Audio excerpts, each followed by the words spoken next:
North Carolina, weighing 218 pounds, Jeff Hardy.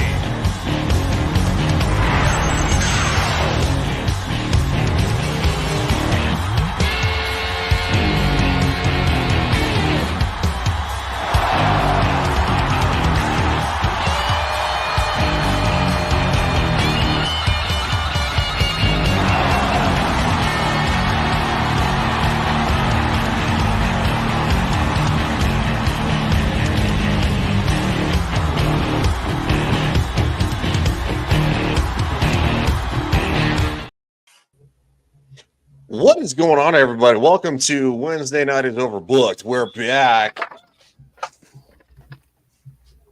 We're on multiple platforms. Speaking of multiple platforms, this guy is as well. What's up, JB? What's happening? I'm sorry to say, Bad Blood, I was off my game. Only got 3 out of 5 correct. Dropped my average from 90% to 88.6%. I am sorry. I have let you all down. But yeah, make sure that if you're in the chat that you give a like. Check out the description down below. Everyone's links are down there. Give everyone a subscribe as well. Let's try for double-digit likes on all shows here. Agreed. And speaking of getting those likes up because he needs them, LeftEyeEgo. He's not lying, guys. I'm desperate for my likes today. But glad we can discuss some Bad Blood results, guys. Anxious to get y'all's takes and y'all's thoughts as well. Let's get it. Yeah, very much so. Right. We had a big weekend. We had a very big weekend with Bad Blood. So we're going to say hi to the chat. Dempsey says, always late, I swear. I don't think we were like maybe 20 seconds late. Yeah. Still late and gay. It is still late. It says like and share the stream out on your socials. That's true. Wade, whose stream I was on, says let's go. Can't blame me this time, Brian. No, I can't. No, I can't. No, I won't blame Wade. It was not Wade's fault. That being said, I still do the D-Generation X thing. We'll get there. Trust me. And Dempsey says, yeah, hashtag praise for Matt. Yeah, absolutely. Matt is and Brad and everybody in Florida. Yes, we have multiple friends out in Florida. Brad, Pops, the Geeks and Gamers crew out there. So Tom, Rogue Attraction. Yep. Yeah, we have a lot of friends in Florida. And it kind of stinks that what's going on. So, and they just got hit in Tampa Bay with the eye wall literally not that long ago. So that being said, we don't want to be a downer. We want to try to be, obviously praise for everybody. So we're gonna jump into this. And then we're gonna be a down. We're gonna be a downer because from Saturday to Monday was not a good week for the WWE. So, gentlemen, where would you like to start? Ego, let's start with you. We can start with Bad Blood. I actually want to do a review. Would like to hear y'all's thoughts and review on that. I actually wound up watching all the matches for that, so I'm locked in and know what's going on this one. All right, so let's kind of start with. Do we want to start with a little bit of grief behind the scenes? Why not? All right, let's do that. Behind the scenes? A little bit of, hoopla, a little bit of attack. Oh, you mean the leaked fan footage? Yeah. Okay, that's the best way to put it. Yeah, the plant. So, yeah. The leaked fan footage. Kayfabe is alive and well. Kevin Owens attacks Cody Rhodes after a WWE Bad Blood full brawl. Oh, it's the full brawl. Mm-hmm. So overlay it, and then we can go from there. This is somebody. Well, yeah, we should overlay it, even though it's somebody else's channel. We might actually get kicked. Just in the might want to. Yeah, I don't want to get kicked in the wiener. Unless that's Ego's thing. I don't know. Is that your thing? Nope. No. I need those.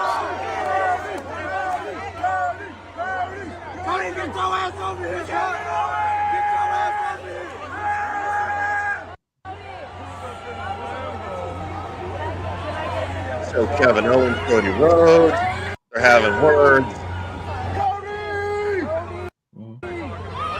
Who's next, buddy? Where were you? I don't know. Yeah, Dempsey, the streaming con. So the streaming con really helped, huh? Yeah, it did. Yeah. Yeah, it helped. So I don't know why it's being all a little glitchy, so I'm gonna back it off a little bit. Maybe it's their phone. I don't know. That may have the shift. Hey, KO, Possibly. Turn on him.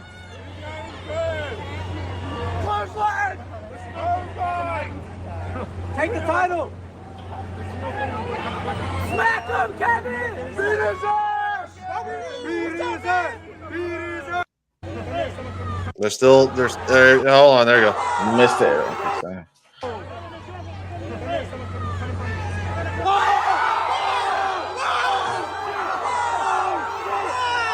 Okay. All right. Comments? Okay, so this was supposed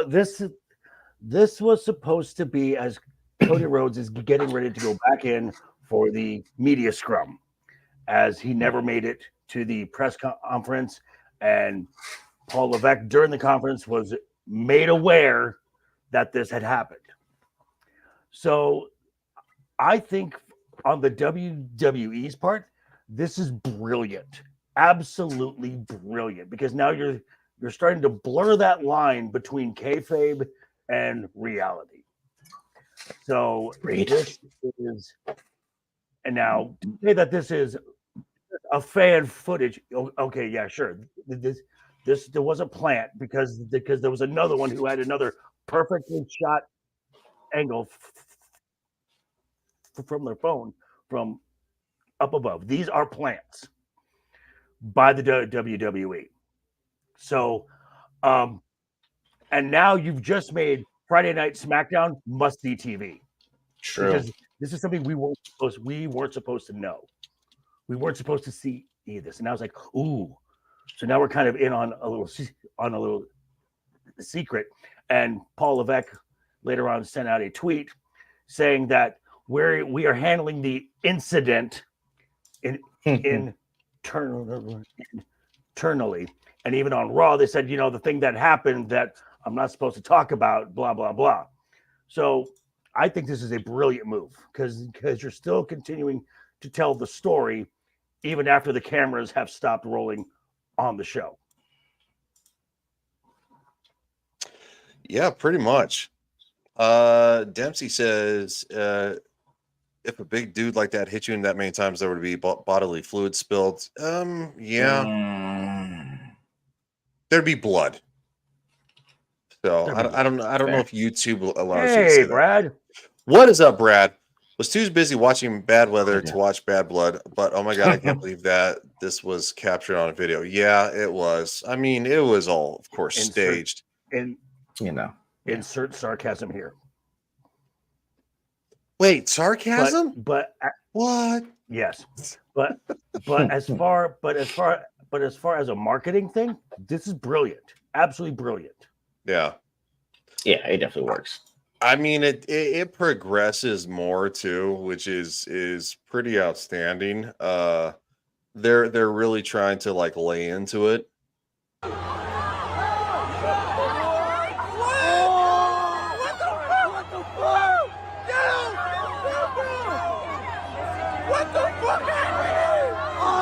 Oh, security! Oh, security! Get everybody! Yeah, these security geeks. Yeah, security. Hero Darky Dark says, "Let's go, man." That's right, my man. Yeah, Brad says, "Sarcasm, me, but good story gives something to do as a champ." That is very true. It really does. Yes, it gives us something. I had a question: was there anything that was like behind the scenes to show that there was going to be some heat leading up to this, or just like, hey, we know there's a turn coming at some? Oh, okay, got it. This has always been teased as a Kevin Owens heel turn. Randy has been kind of out of the picture of late. He was doing stuff with he was doing stuff with Gunther over on Raw, so he was kind of out of the picture. So kind of left Kevin Owens in story to kind of have Cody's back, and the story seems to be, I've spent 4 years of my life battling these guys, and now you're gonna team with the guy. You're gonna team with the guy who put Randy Orton on the shelf for 18 months. You're gonna team with this guy? What the fuck, dude? What the fuck? Yep. And we'll get there. Okay. All right. So that being said, that is literally the precursor. I'm sorry, the aftermath. Sorry, not the precursor. There is a precursor. Do we want to jump to that one?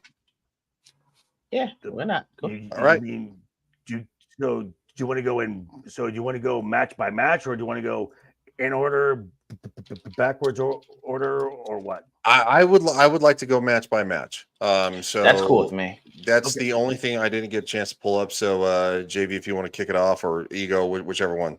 So the event started off with the Hell in a Cell, and already I'm annoyed. I'm like, why is this match last? And we then found out a little later why this match was last for 60 seconds. Thanks, that douchebag. But anyway, this was Hell in a Cell, and this was, if this is not on your list for matches of the year for 2024, it should be. This match was brilliant.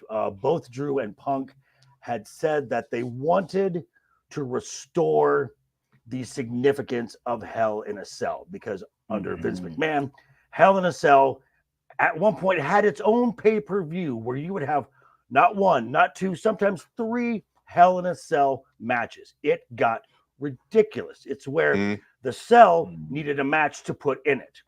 They wanted this match to need Hell in a Cell to blow this feud off.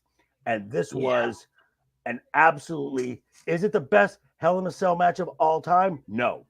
Is it a damn good one? Absolutely it is. Yeah. I would still put the very first Hell in a Cell, Michaels and Taker, as the best Hell in a Cell of all time. And I liked the fact that they kept it in the confines of the cell, because again, Hell in a Cell.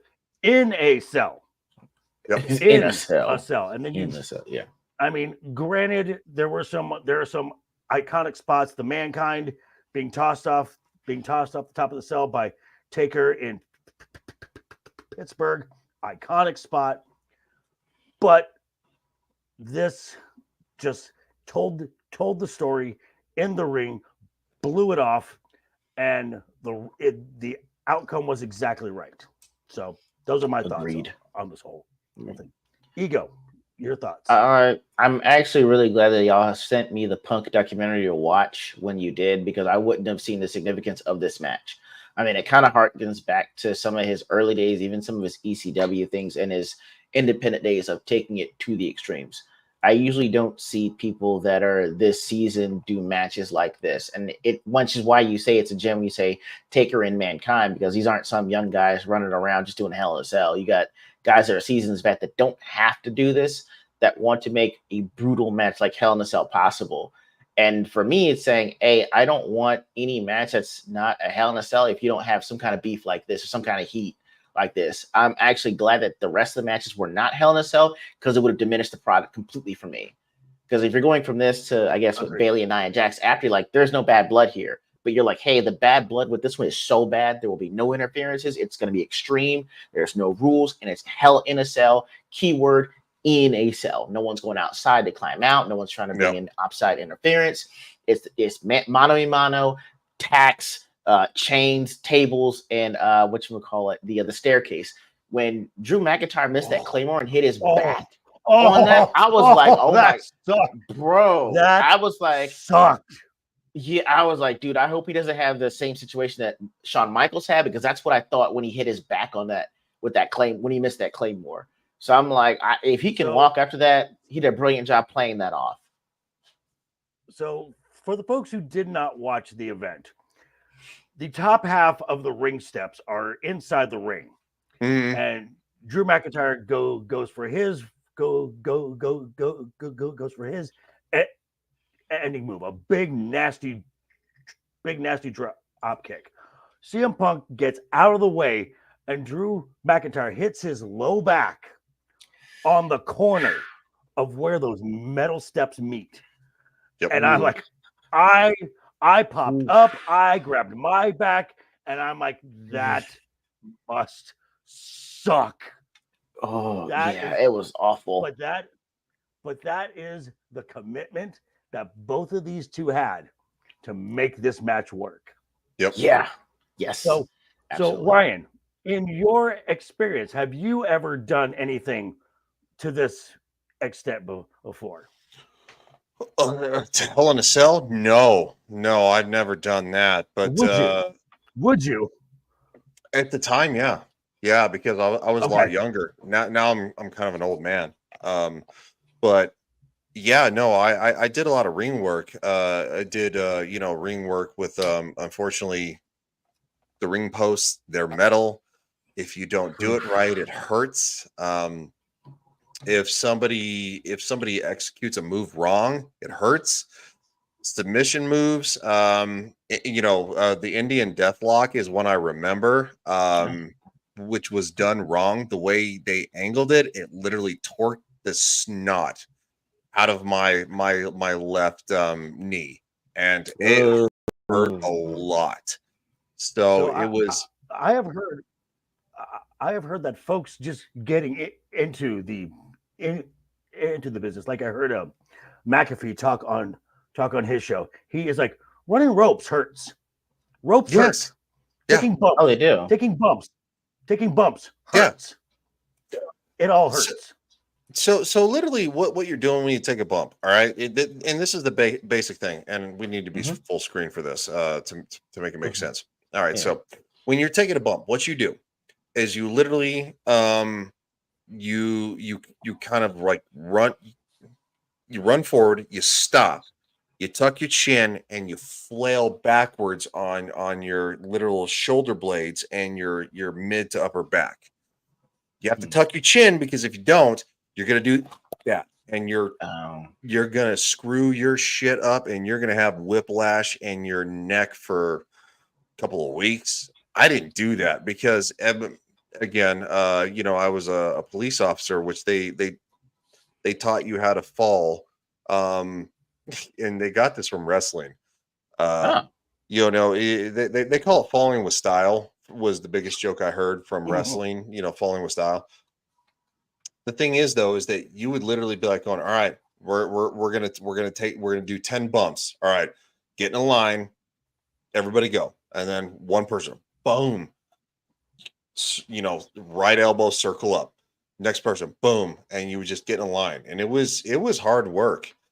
So the thing is, running the ropes is really important, because a lot of people don't understand, when you run the ropes, you have to actually wrap your arm around underneath, whichever arm you want. You could do left or right, whichever you are, but you have to grab the rope with your arm and you have to wrap it around, because quite frankly, if it gets too low and you make a mistake, you could actually tumble out of the ring and break your neck. And those they're legitimate ropes. They're not like bouncy ropes. They're legitimate ropes. Oh, yeah. Huh. They're legitimate ropes that you would see, I don't know, from 100 years ago. They just put like lovely little plastic over them now, or like something like that. Tape. Yeah, tape. Okay, thank you. That's what I was looking for.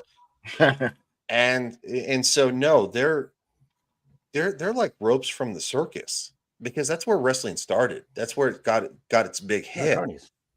Harneys. And so it's legitimate rope that is like this big around, and you have to bounce off of that, and it hurts, and it leaves marks on your back.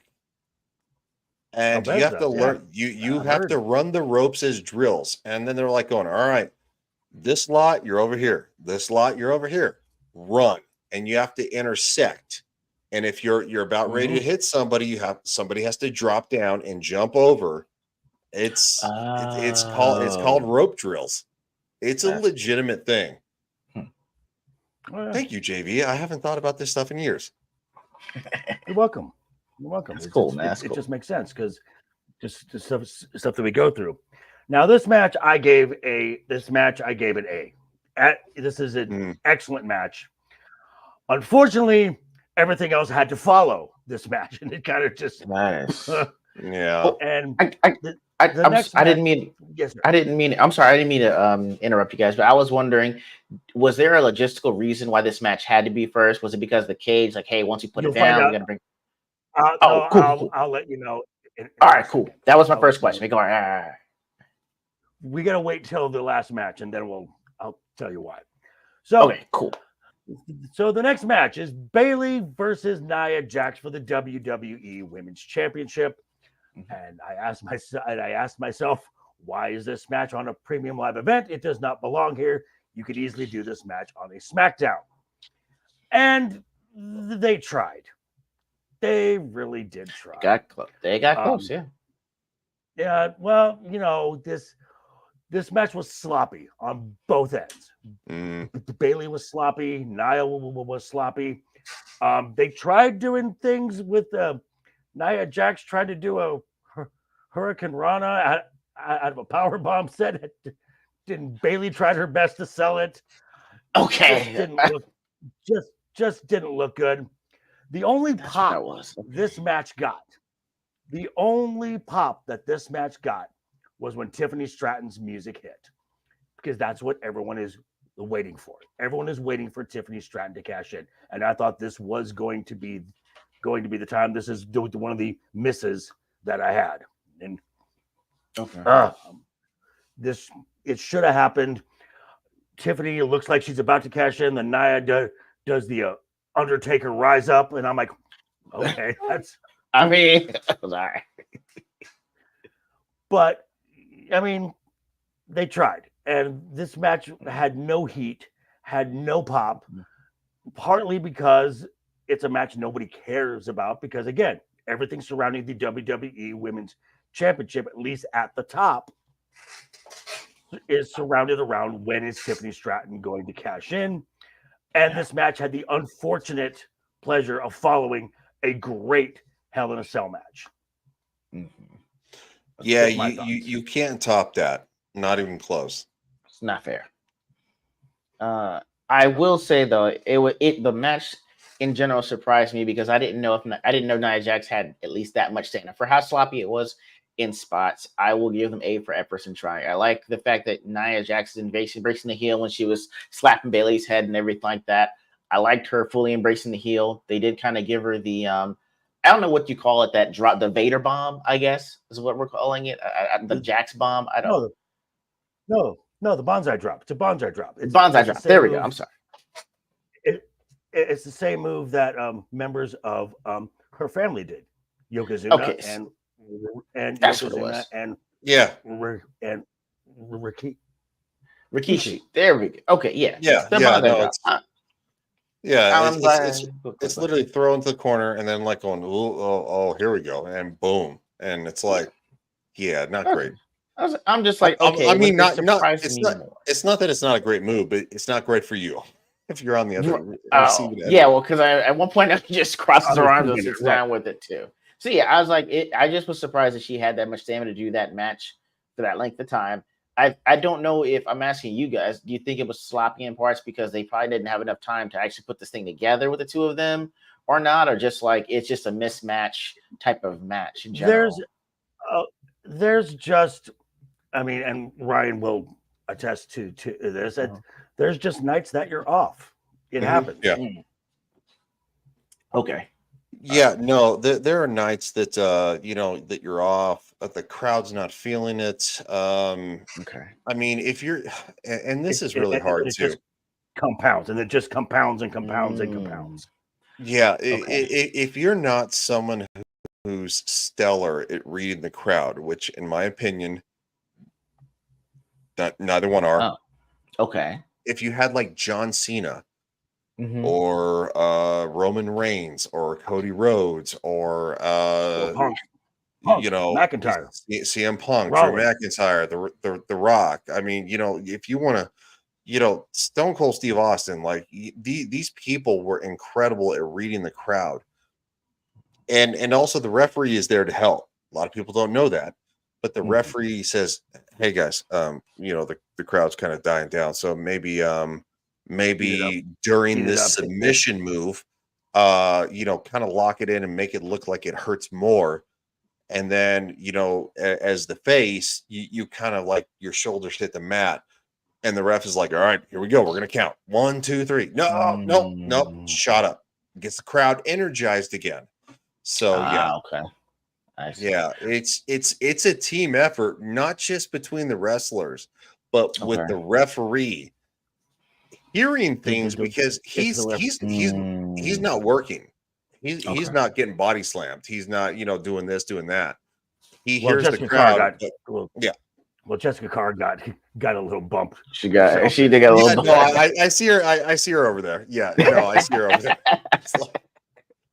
But it was to come off of CM Punk and Drew McIntyre. Tough going. That was you got going to be you got a tall act to follow. You were gonna be a lull. That's all you were gonna be. What's up, Jacob? How you doing? You were gonna be a lull. What's going on, man? So unfortunately for the ladies, they were a lull. Yeah. So this match I gave a C. It was average. It was a good TV match. It's not a premium live event match. Yeah. And that goes just into the next one, which is Finn Balor and Damian Priest, which on paper, it made sense that this should be on Bad Blood. Finn screwed Damian at SummerSlam. They've had their whole back and forth. Unfortunately, in my opinion, the wrong guy won. If you wanted this feud to continue, Finn needed to win. So the whole point of this match was Damian wanted revenge from getting screwed over at SummerSlam. Well, Damian got his win. As far as I'm concerned, this feud is over. It's done. Yeah, it sucks. I mean, I guess the weird thing for me is I still don't see the it factor to me with Finn Balor. Because I guess when I was introduced to him, he was doing the whole demon's makeup, and he was called a demon. But I'm just it's a dude. Yeah, it's a dude in like the wrestling pants and Nikes. What's demon about this guy? There's nothing intimidating or, you know, a tall order that he has to follow to beat this guy. Because in my mind, it's like, well, Damian Priest should win this because I don't see Finn Balor winning this. Even if you had Carlito and JD McDonough coming from the Judgment Day, I'm like, I don't see you winning. But like you said, now that Damian Priest wins, like there's nothing to follow this. It's over. No. And there was no, before you could really build up anything else that you could take this as far as you wanted to, but you killed it early. So I wouldn't have any interest in seeing any future battles between the two of them because I know how it's going to go, even with interference. Right. And, you know, maybe they're going to shift the Judgment Day off to something else. Maybe they're going to do a small feud with the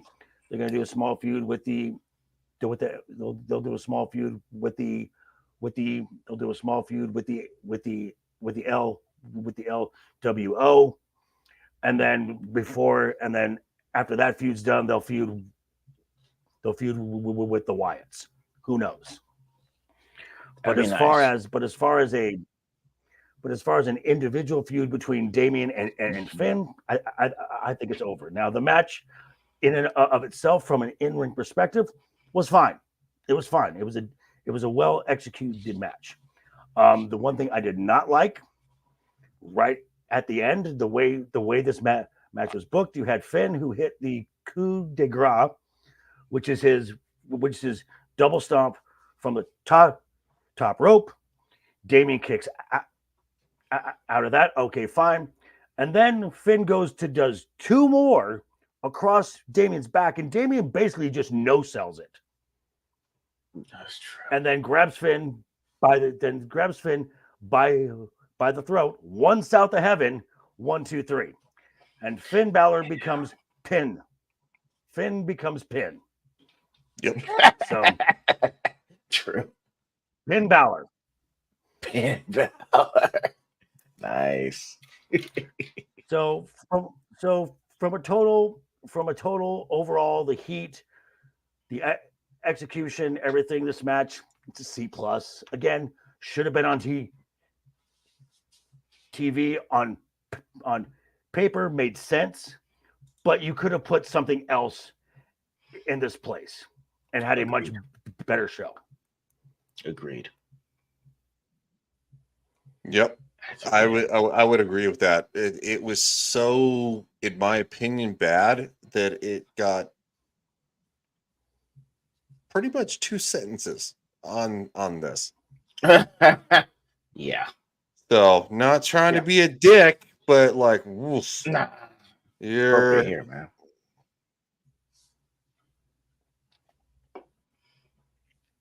And then we come to the Women's World Championship match, which I thought was the worst match of the entire show.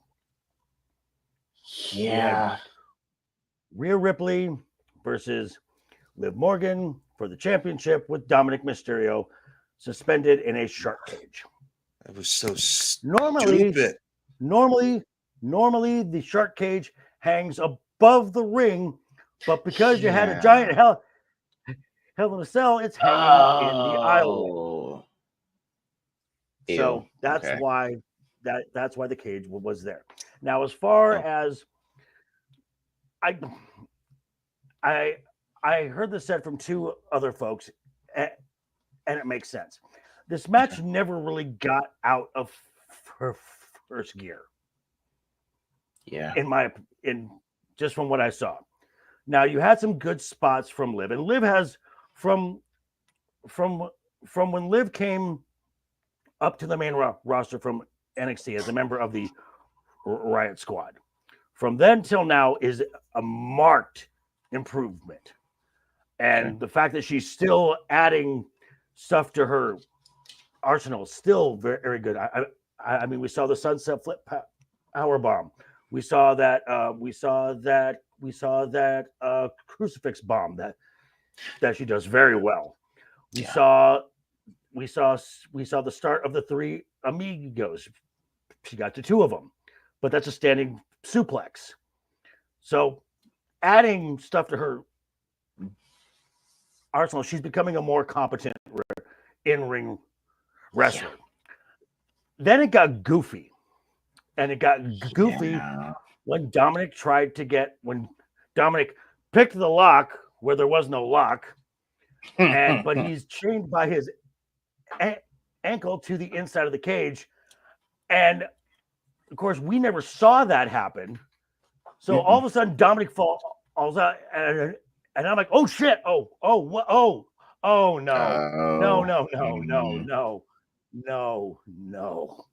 Yeah.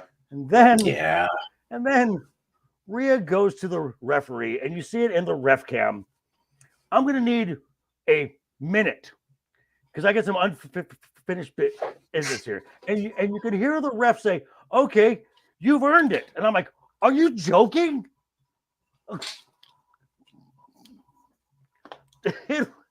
And she grabs the kendo stick, and Dominic is a piñata, and then the ref comes outside the ring. And the way this was supposed to work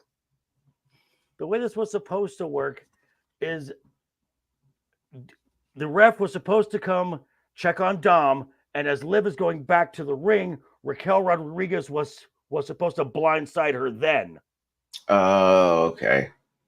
So the ref's back would have been to the whole thing, and then put Liv on top of her to cover her. I think this thing got so botched that I honestly think Paul Levesque just said, "Dude, just throw it out. Call for the bell. Call for the bell. Call for the bell." Now, for a championship match on a premium live event, again, for a title to end in a DQ, boo. Ew. Boo. Fucked up. This gets a D.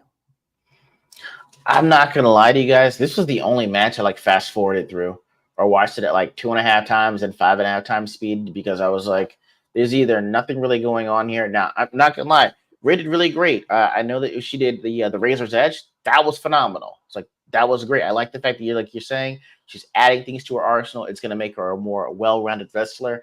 And I'm actually excited about the prospect of her going against Charlotte Flair because it's going to be technical as well as exciting and brutal.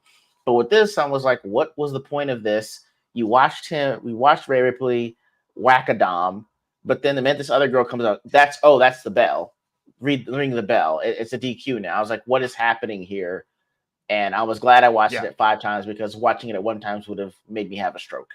So yeah, it was easily the worst match to me of the night, and that's saying something with Nia Jax and Bayley's match. Yep. It was the worst match of the night. Easily, it's waste. Was the worst match. I think the only thing I would have. I'm sorry. Go ahead. I was just gonna say all and 0 payoff for anybody. Yeah, that's either 0 payoff or someone getting injured would have made this more infuriating. So I'm just like 0 payoff is the net of it, but still, it seems like it wasted everyone's time. Yep.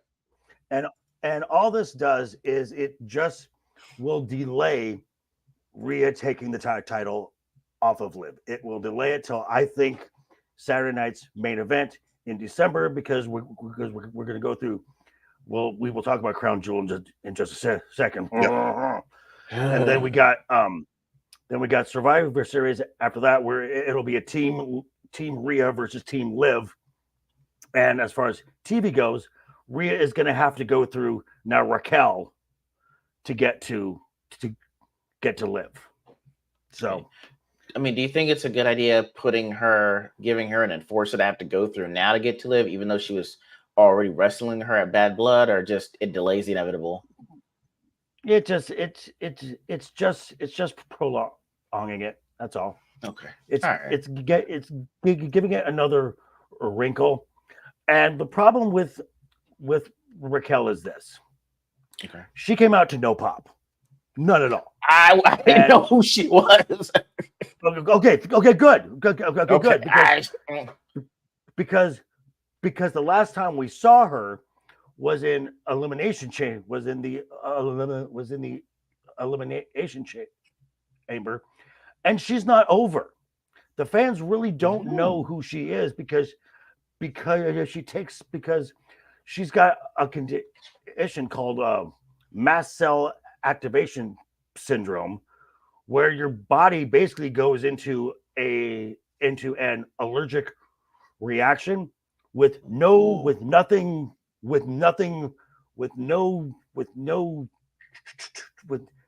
to spark that the reaction. So you'll just be doing your day and you'll break out in hives just randomly. Okay. Wow. Hives, rashes, any type of allergic reaction. There are no symptoms. There's no cure. So you just gotta get it under control, and good for her that it's under control now. Yeah. That she can come back and compete and perform, but you're basically building her again from square one. Yep. That does suck. I thought she was one of the announcers. I'm like, what is one of the announcers doing? I had no idea she was a wrestler. I was so confused. I'm not gonna lie. I was confused. There is history there because she and Rhea were friends and then enemies down in NXT, and then she and Liv are 2-time women's tag team champions. Okay. So there is history, and it does fit into the story. It's just no one knows who the Raquel is. Yeah, that would have helped going in, but yeah, I had no idea who she was. And now we come to the main event.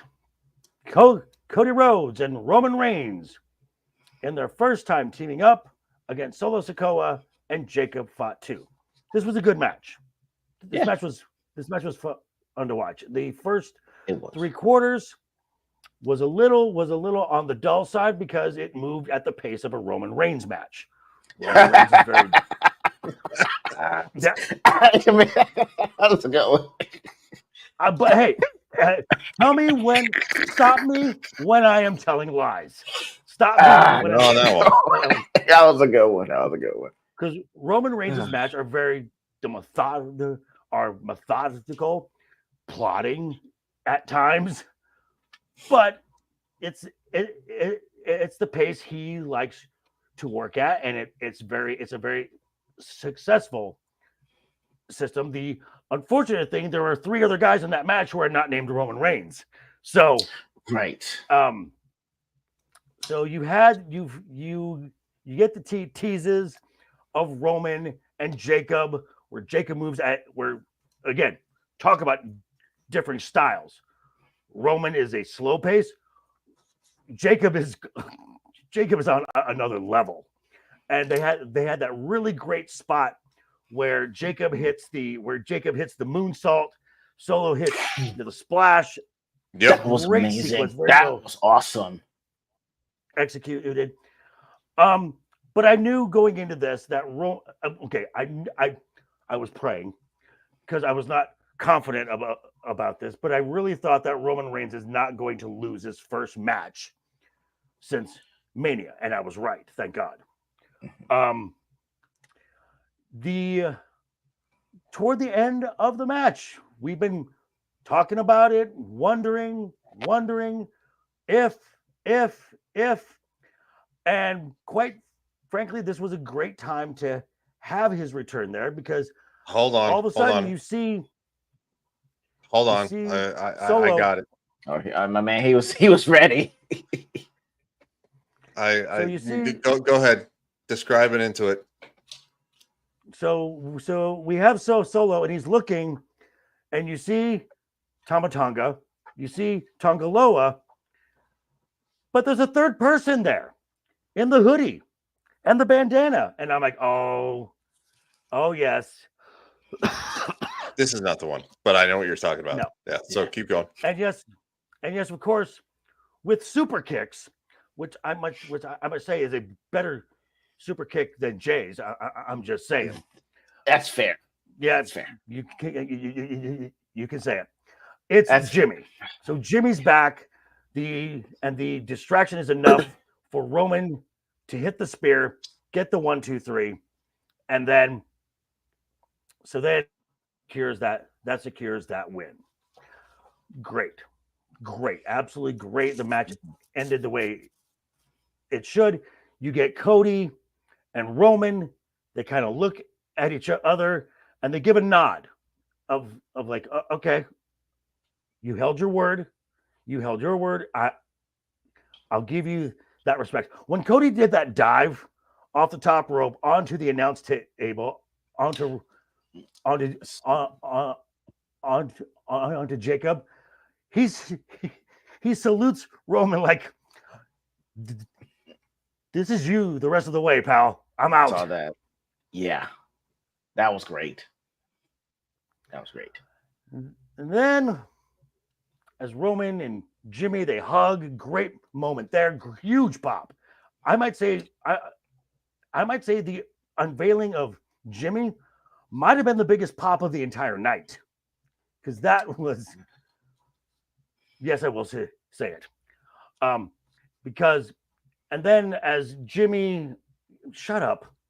As Jimmy and Roman are walking up the aisleway, the Tongans and Solo and Jacob starts beating on Cody, and Jacob's like, "Oos, we gotta go. And Roman is like, "This was a one-time thing." And Jimmy's like, "Dude, he had your back. Do what you want. I got you. You the man." Then they go back in and they chase off everyone. The Tongans are at ringside. Jacob and Solo go up into the stands, and that plays into something later. And then you have all 3 of them there. Roman picks the title up. He's looking at it. This was mine. Gives it back. And again, they nod. Mutual respect. They respect each other. Don't necessarily like each other, but they respect each other. And then we were treated, and I use the word loosely, treated, to that horrible entrance theme and coming out looking as douchey as ever in his gay vest, in his People's Champion belt, which it might as, that might as well be the $1 million belt at this point. Dude, you are so salty. You are so salty. I'm not, dude. I mean, I don't mean to take his part away from him. I kind of agree. I get it. The Versace jacket, I get it. You're Hollywood, we get it. But the belt doesn't make any sense because it's like a belt that only I can have, but it's a belt specially made for me. It's like, hey, look, remember me? I used to be important. Here's my badge or my card that says I'm important. I don't like the belt. I thought it would have been great for the one. You guys know, but not now. You guys know where the belt came from and the title, right? Okay, I don't think it would matter though. But go ahead.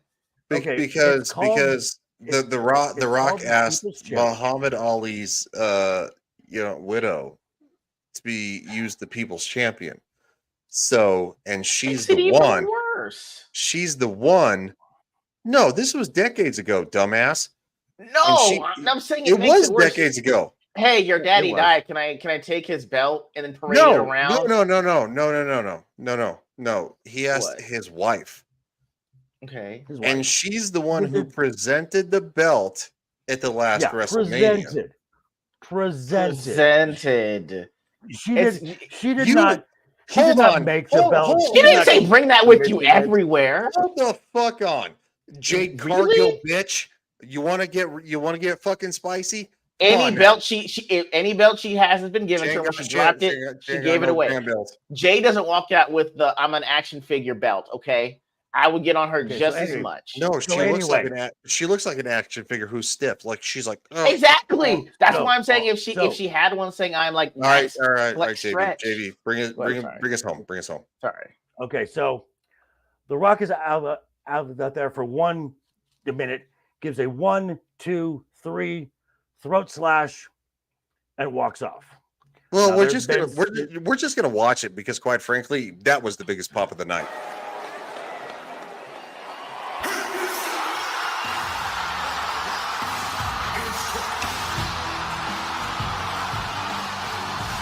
Doesn't seem so fucking lame now, does it?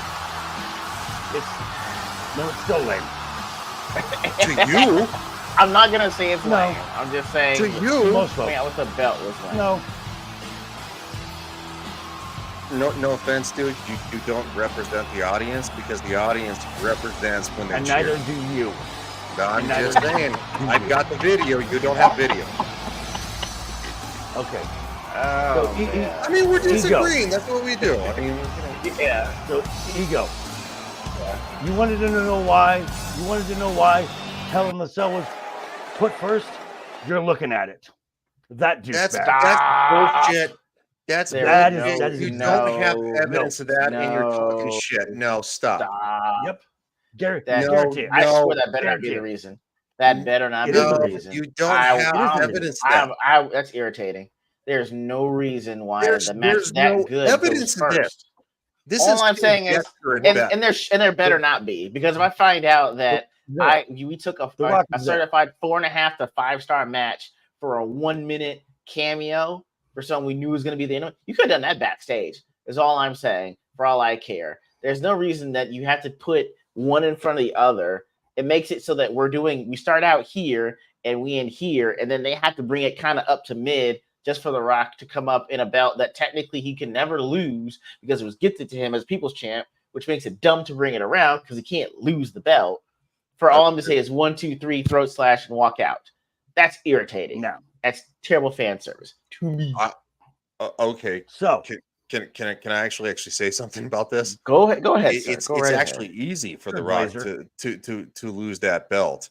You know why? Because if he challenges Cody Rhodes belt to belt, remember when The Rock left? They traded belts. They held them.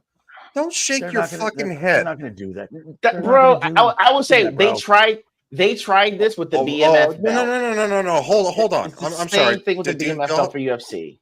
Do y'all have crystal balls? Do y'all have crystal balls? Yeah, I go mean, on. Go on. what are you guys doing? Like you're literally conjecturing about the fact that the way things happen, and you don't know. I'm Can just we- saying that I say I'm taking it if what Joker's saying is true, and that we switched out maybe a have great your own match. opinion. That's what I'm saying. That I was like, there's no other reason to me that you would have a match that great go first. It seemed to me that you would start with Bailey and then work your way up. That CM Punk and Drew McIntyre would close it out. Or To maybe me. this CM Punk wants to, take some time off. Maybe Well, I mean, does it the well, he's order he would already older. matter announced then? that. Well, he already announced that on the Monday Night Raw, where he said, I mentioned I have 0 Hell in the Cell matches left, and I'm pretty banged up. I'm unsure where this leads me, but I'll see you when I get back, and then leaves. So some folks were saying, oh, is CM Punk announcing retirement? No. CM Punk is telling you, I'm not going to Saudi because I've been very vocal of my opposition to the relationship the WWE has had with the government of Saudi Arabia. I'm not going to Crown Jewel.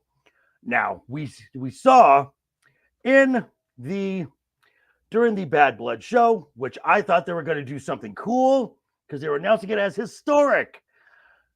Be careful when you use that word. It's usually a big letdown. Yeah.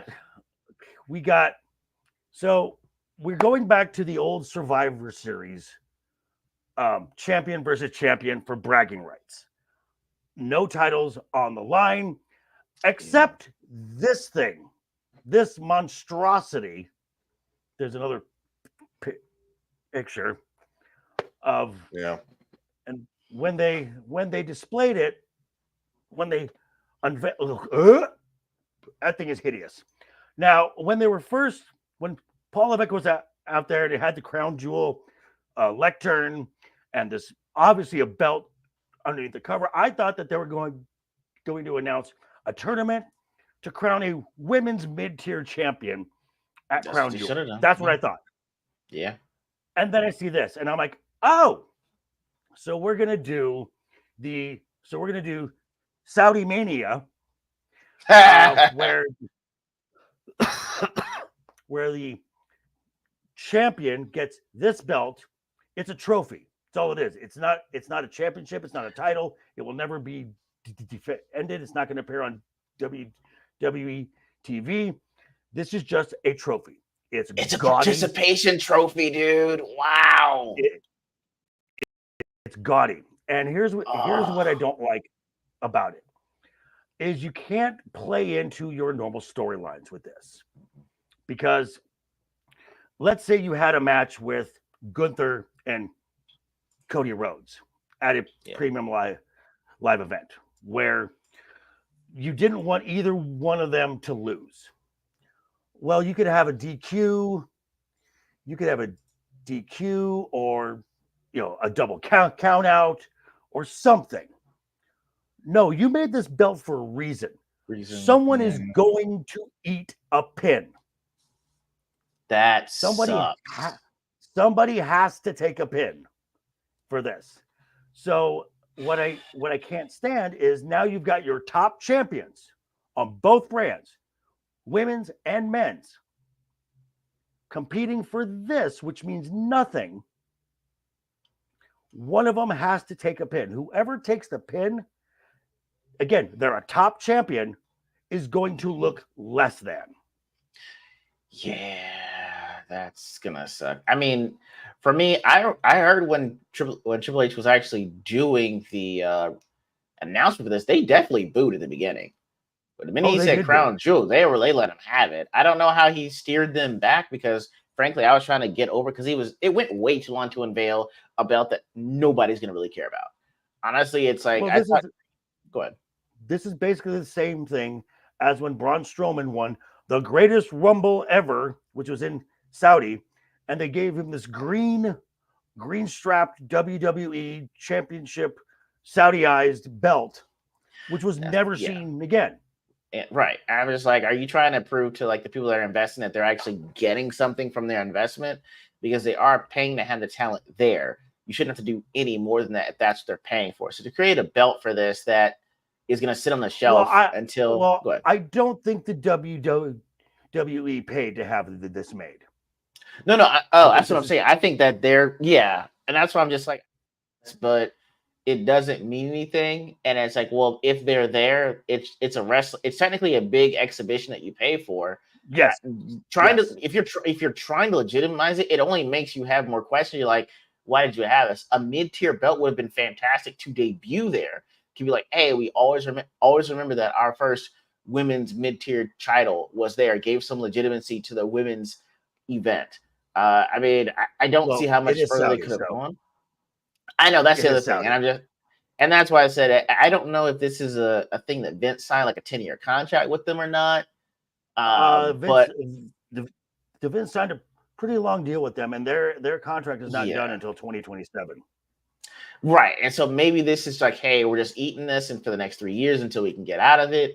Because I know that they've actually tried to get 6 shows, 6 more shows. Yeah, I'm like, and maybe after the 6 more, they're out. But here's the problem: they're paying $50 million per show. What? How much? $50 million per show. Hey, I don't know. I'd have to see how this works out with. Okay, well, Ego.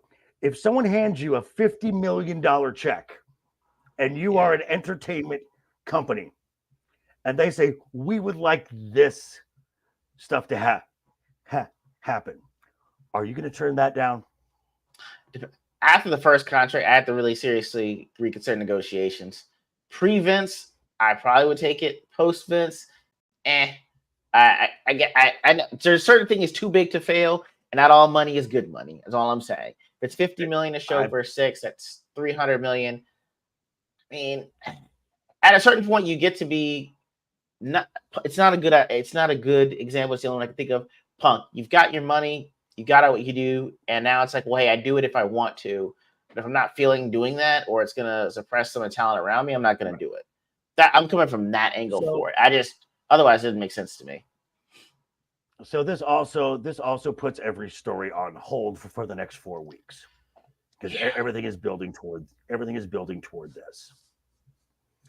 And like I said, I do not like a champion versus champion with no title, with nothing on the line except this, because as Ryan did when you were away, if this was, say, a Cody Rhodes Gunther match, and you don't want either one to take a pin, you can have a DQ double count out or something. But you made this belt for a reason. Somebody has to take a pin. Somebody's going to eat a pin, and that's gonna suck. Yeah, it's ugly.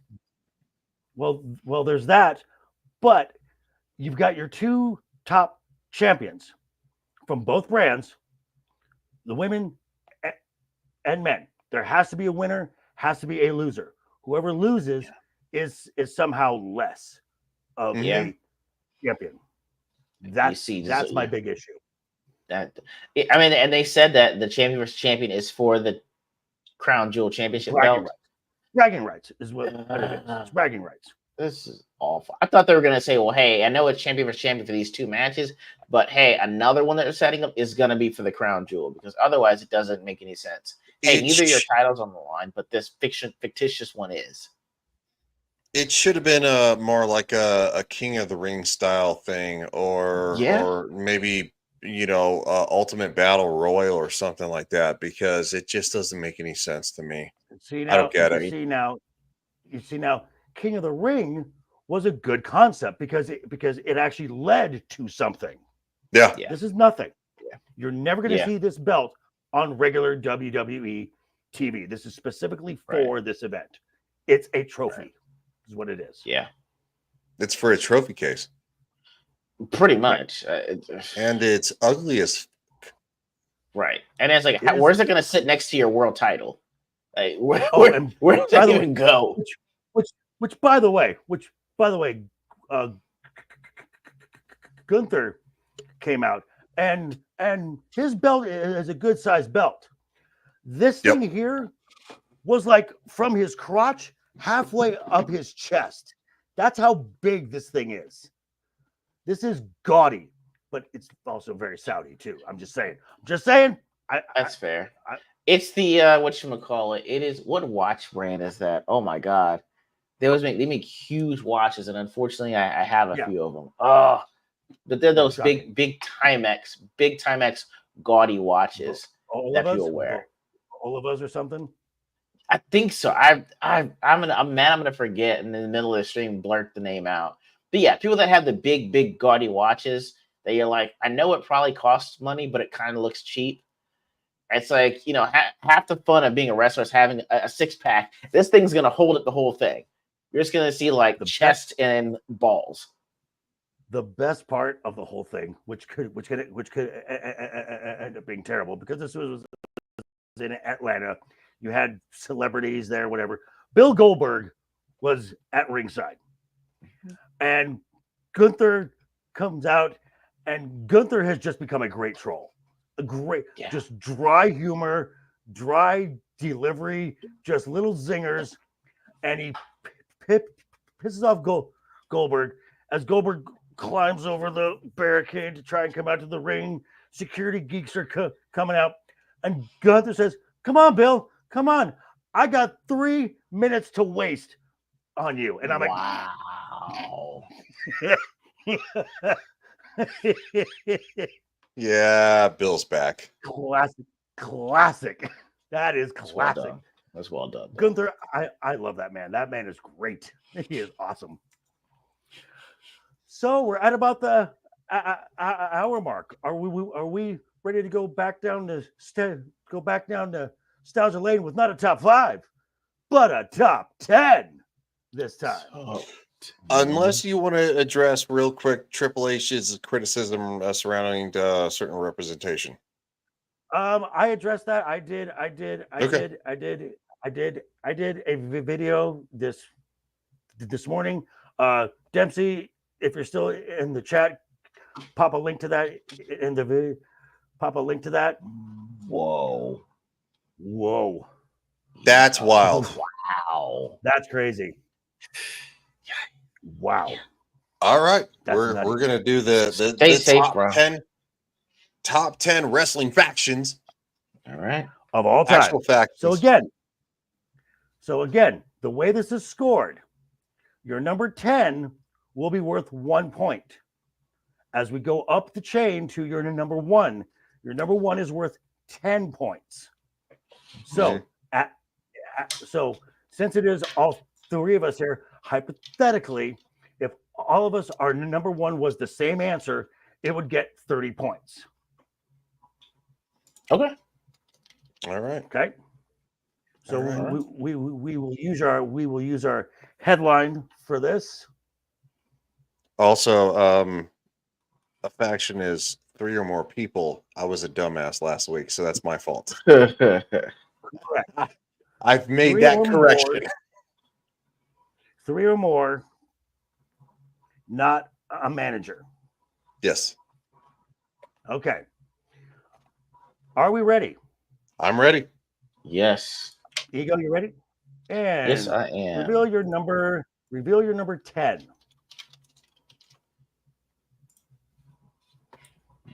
Okay.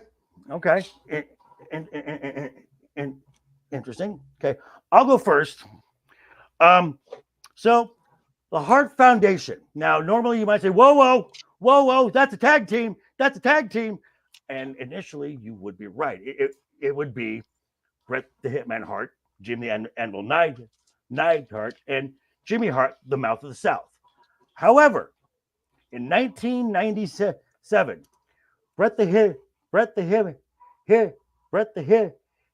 Hitman Hart, with his brother Owen Hart and his brother-in-laws Jim the Anvil Neidhart, Davey Boy Smith, and family friend Flying Brian Pillman, created a group and just kept the name the Hart Foundation.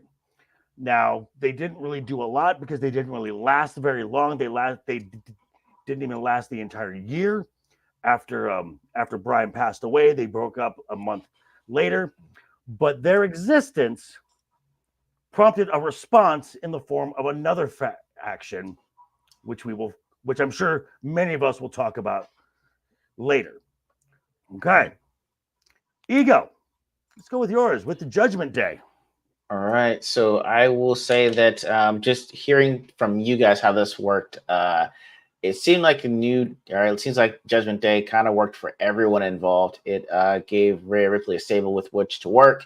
I will say it sounds like it single-handedly saved Dom Mysterio from obscurity, gave a one leg up to Damian Priest, and I guess it kind of insulated Finn Balor to an extent. It's not that they've all gone their separate ways. You can see them shine individually as stars, but I don't think that they actually get that kind of shine or that kind of prominence if they aren't together.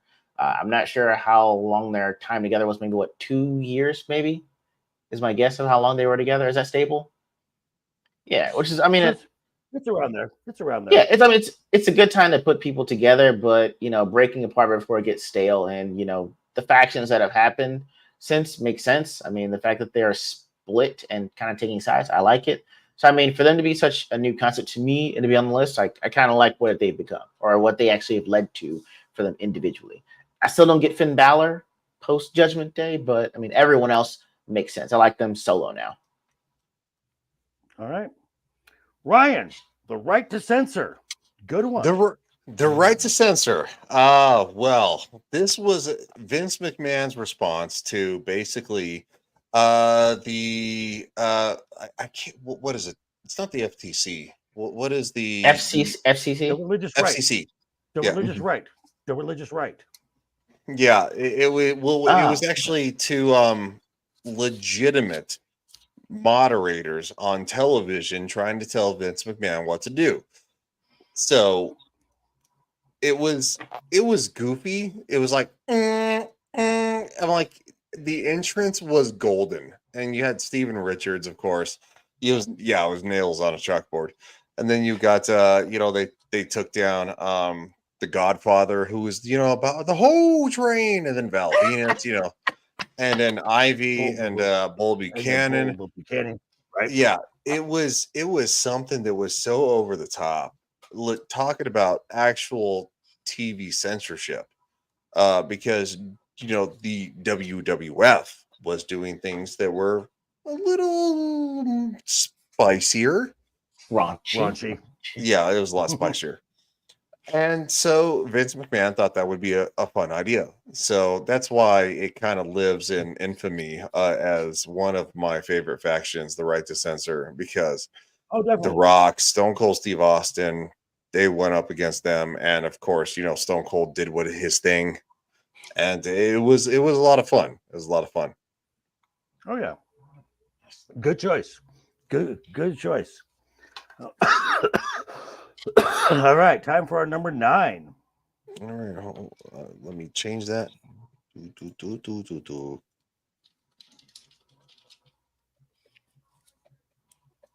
I'm ready. Give me 1 second. Ego, you ready? I'm ready. And 1, 2, 3, reveal. Hey, here we go. Hey, Ryan. Smart move there. All right. Ego, we'll go with you first, sir. All right. Again, most of the things that I've been seeing lately had been relatively new, but I mean new is like maybe over the last 8 or so years. But I don't see many fun factions. They're either establishment types, anti-establishment types. I've seen the spooky genre. I haven't seen fun in a while. And the first time I saw New Day was, I think it was at SummerSlam in Philly. And I'm like, who are these weird dudes throwing pancakes, coming out with trombones? And why is everyone saying New Day rocks? It took me like an hour to figure out that's what they were chanting. But I hadn't seen anyone that was actually just fun, but they could actually wrestle too. Not gimmicky. They had they were technically sound on there, but they were fun to watch and entertaining. So I actually thought that, hey, these guys are actually pretty cool. then I mean, honestly, I'm not sure if you guys would think this too, but do you think that Big E would have been like a champion had his neck not been an issue at the trajectory he was a going? champion. Yeah, He was a champion. he was a champion. See, Yeah, I missed that. I'm mad I missed that. I gotta go back and see that. I mean, and Kofi was there as well. Do you guys think that Kofi would have become champion had he not been in New Day to like help him stay afloat? That, I think Kofi was actually on a better trajectory than before the New Day, and I think the New Day kind of like kind of dick kicked him. But that's me. Really? Okay. I mean, Yeah. the way that I'd heard it from other people, I didn't think he was going to be without that kind of help to like say, hey, look, this guy deserves a really big push. Dude, he's in a trio, and he's like one of the fan favorites. It was literally like SOS or whatever the Jamaican thing. It was like he was big. The New Day was not. Okay. Kofi I'll Kingston. talk about Okay. Spoiler alert: New Day will be talked about later. Okay. So, all right. Ryan, Evolution. Well, we're probably going to cover a lot of same points. So, Evolution was literally Ric Flair, Triple H, Batista, Randy Orton, and it was one of the most incredible factions that might actually be in wrestling history because of the old, the new. Triple H, being a huge fan, of course, Ric Flair came back to the WWE, the Nature Boy, and they took Batista, who became a massive world champion, and Randy Orton, who is still wrestling as a massive, draw. But it was a bunch of young talent. It was literally Ric Flair and Triple H, and then it was Batista and Randy Orton, and it was something that was so fun to watch because you saw all these different talents, different moves. Ric Flair is, of course, a legend. He's styling and profiling. He's doing the whole gimmick thing, the whole style thing. Triple H is very much. He's an incredible bad guy. He's one of the best bad guys in heels in history because he is literally called the cerebral assassin for a reason because he knows how to pinpoint how to piss the audience off. And then Batista became a massive face, and Randy Orton became the Viper, who was a little bit of teetering in between both worlds. So I think Evolution, the reason that it was so good and it deserves to be on this top 10 is because it was old. It was legend. It was experienced, and it was new, and it was exciting. And that's why I picked it. Okay. Let me expound on that. Evolution from 03 to 05 is their heyday. In that time, Triple H won the World Heavyweight Championship 5 times. Randy Orton won it once. Batista won it once. And then Intercontinental Championship, Flair won it one time. Randy won it one time. And then Batista and Flair won the tag team titles twice. So very impressive title runs in a very short amount of time. This was basically the modern Four Horsemen. And with this, you had the past, the present, and the future. Ric Flair was the best of the past. The present was Triple H. The future, to Batista, Randy Orton. And under this, Randy Orton became the youngest world champion in WWF WWE history. So definitely deserves a spot in any faction top 10.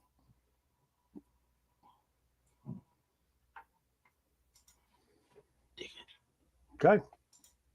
All right. Our number 8.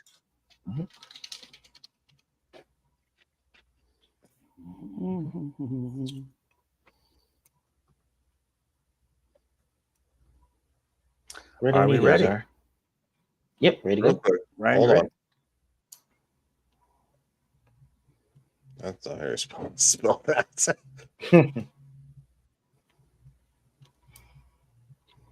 All right, I'm ready. Okay. Reveal. Wow. Oh, Okay. wow. Okay. All right. Ego, we'll go with you. The Brood. All right. It was so quintessential 90s to me. So Buffy the Vampire Slayer, and I loved it. For one of the things that I couldn't watch, for me not being able to watch a lot of shows as a kid, I could sneak in the Brood and say I kind of like watched Buffy the Vampire Slayer because it was close enough for me.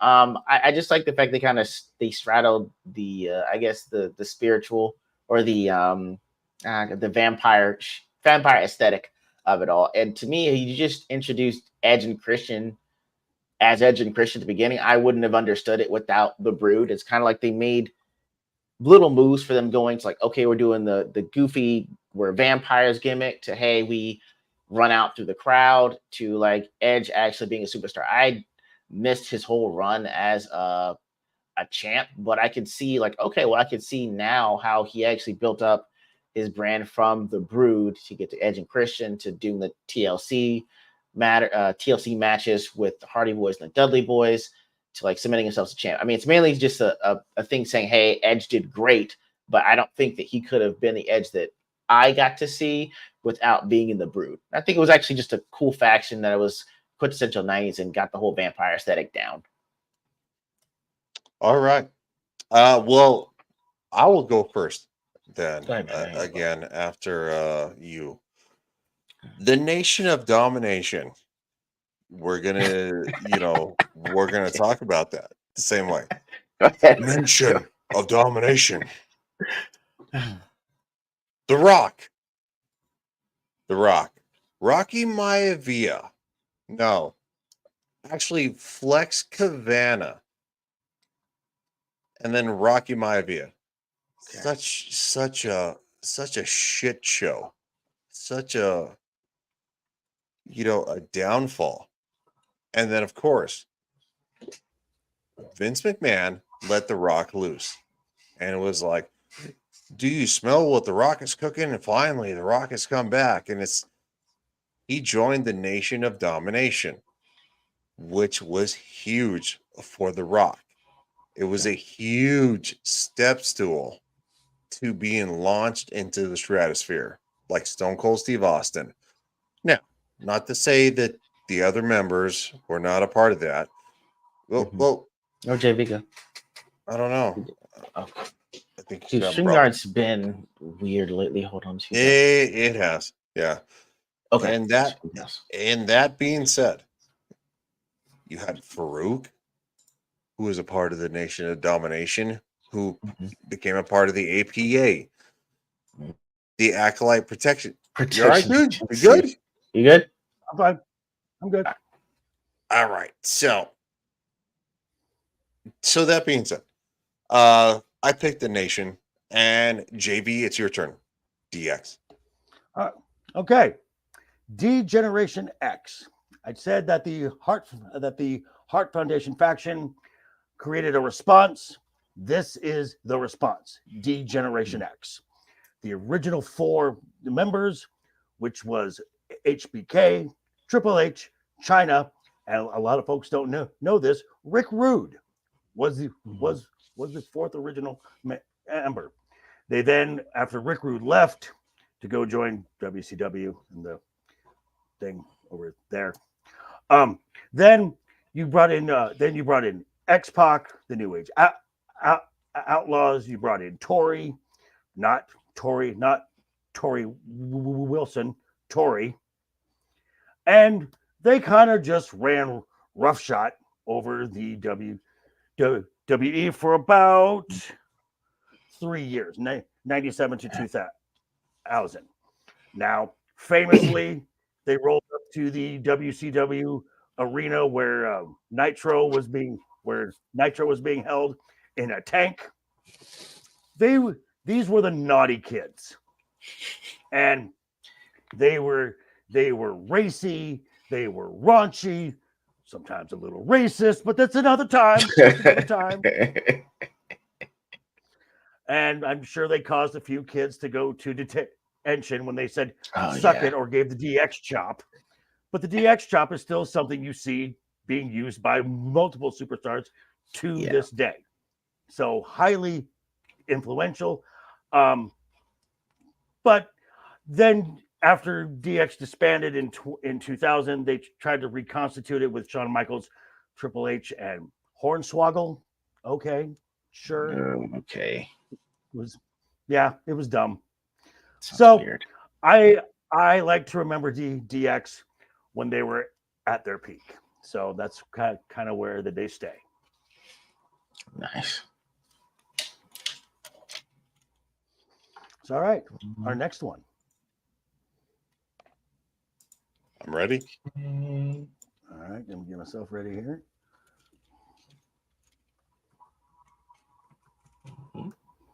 Oops. Ego, you ready? Yep. Are we typing it now? Yep. All right. I'm ready. And reveal. Hey, Ego. There we go. Yeah. Ego, go first.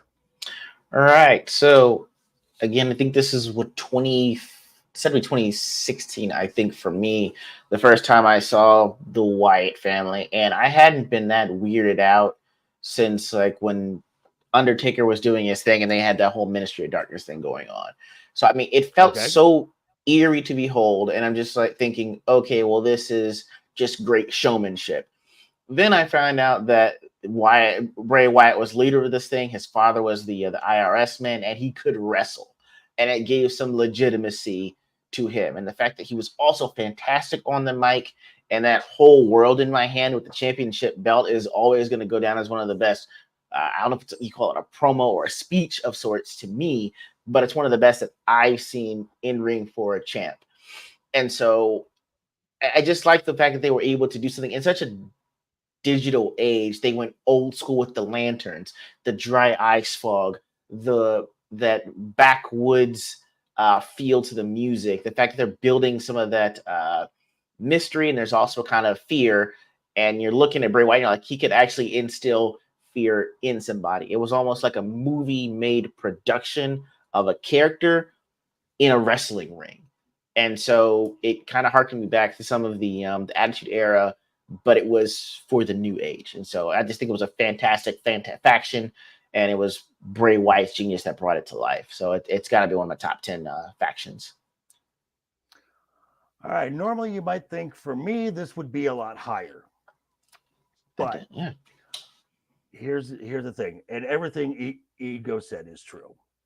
Bray Wyatt, not only did he create this character, not only did he deliver this character, you believed this character in everything he said, and his promo style was that more of a sermon. And then it's a sermon. So you got his followers, the Wyatt family. It was Luke Harper and Eric Rowan, and then in comes Braun Strowman after that. And they lasted for a faction. They actually lasted a while. They lasted from 2012 to 2017. So like 4.5 years they were around. So the only reason they're not higher on this list is while they played the mind games great, the mind games were great, didn't win a lot of championships. There wasn't a lot of gold attached to this action, and that's my only drawback to it. Had they had a lot more, had they had more gold or multiple even small runs, you might have sold me a whole lot more. Okay. So Ryan, the Hart Foundation. So the Hart Foundation is, quite frankly, one of the biggest institutions in wrestling history. It really is. Now, JV, of course, alluded to why, but the thing is, though, is that like, what's with the bug on the remote? Like, what are you doing? Sorry, there was a bug on my remote on my mouse. The Hart Foundation is huge. It's Bret Hart, its own Hart. It's literally everybody else. And the reason the Hart Foundation lives on is because in my opinion, Owen Hart, because of his tragic fate. Bret Hart literally blazed trails with Hulk Hogan and stuff like that. But the Hart Foundation lives on because Owen Hart was killed tragically, and it was a massive thing. And it's very sad. Even in today's world, I don't think you can find footage of what happened during that event. I think it's all been literally scrubbed. I've never Googled it, but every time you listen to and look for it, it seems to be, from other people. It's just the Hart Foundation was a staple of pre-wrestling, pre-WWF.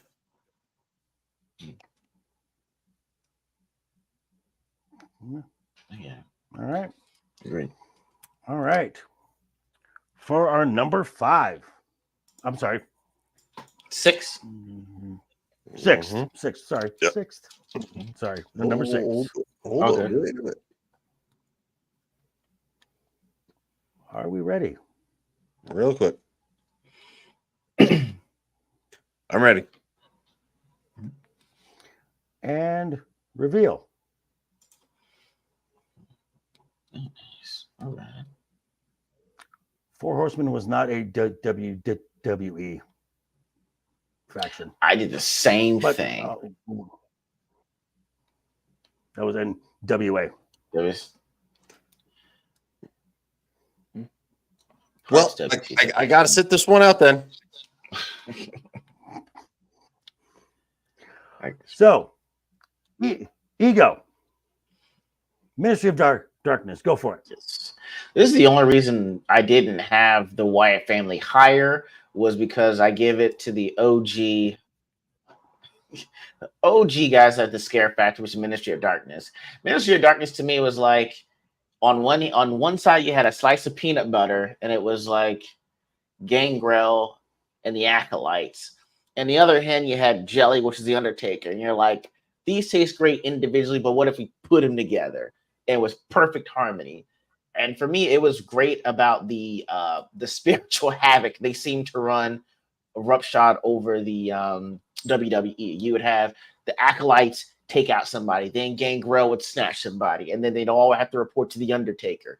It built up and I think they were kind of going after that whole satanic panic angle too, which is I guess why they made it a little bit more devilish to begin with, and it still was quintessential 90s vampire like with that satanic edge on it, which is why it gave such a big pop when Stone Cold had to go in there and save Stephanie McMahon.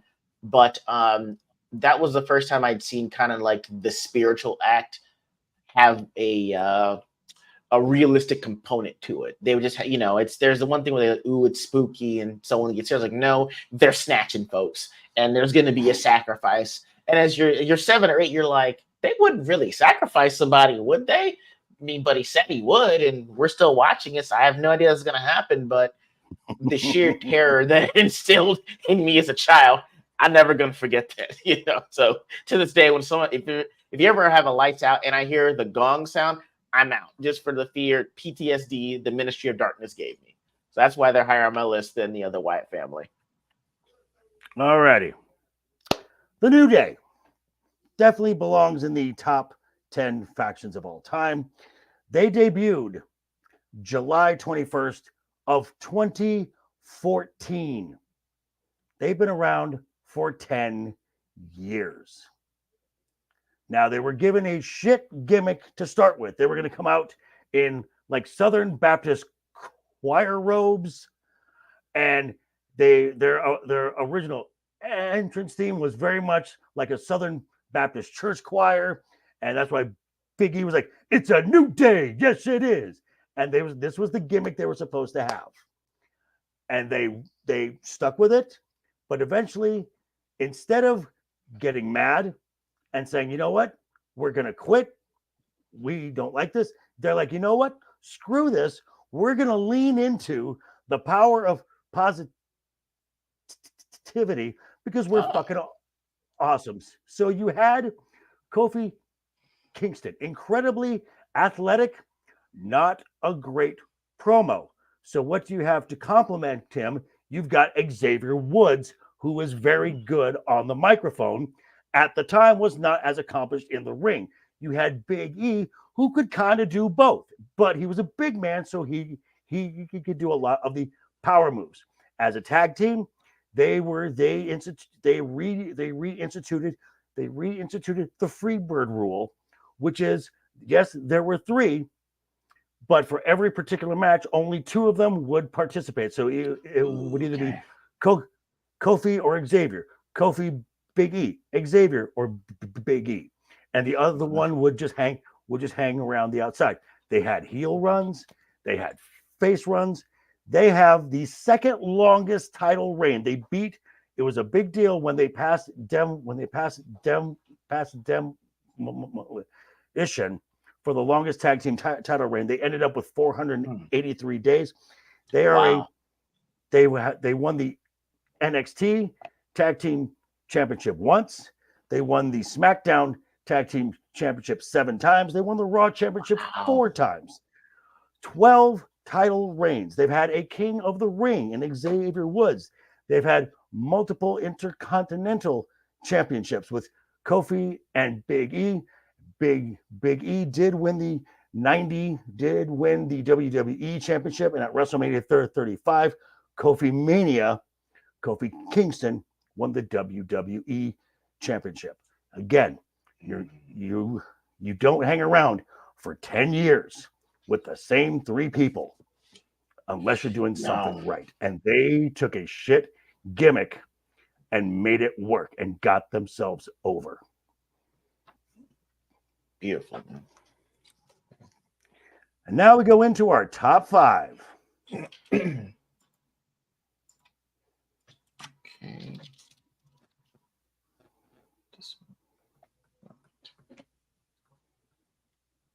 I am ready.